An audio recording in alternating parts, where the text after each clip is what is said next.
La session 2022 de la chorale Voix des Moulins peut enfin commencer en présentiel. Après 2 ans de report et d'ajustement à distance, la chorale peut reprendre ses activités et performer pour le grand public. Ce qu'on a fait, c'est qu'on a travaillé en Zoom. On a vraiment travaillé en Zoom.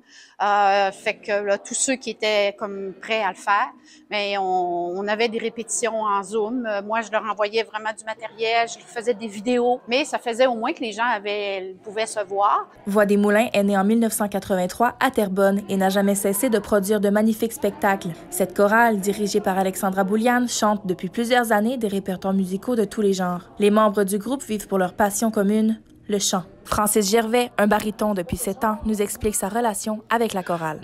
La chorale m'apporte beaucoup de choses. Premièrement, ça comble le besoin de chanter, de s'exprimer.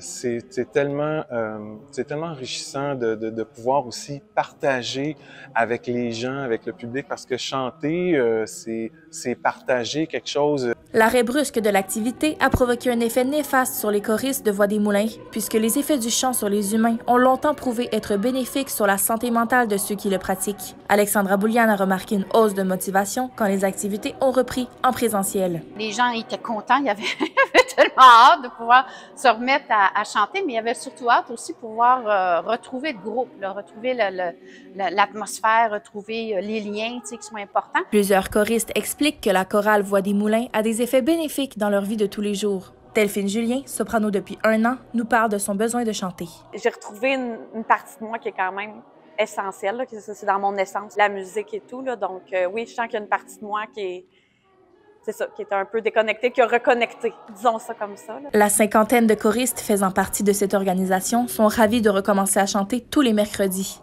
Mariette Robitaille, soprano depuis 1989, explique ce que la chorale signifie pour elle.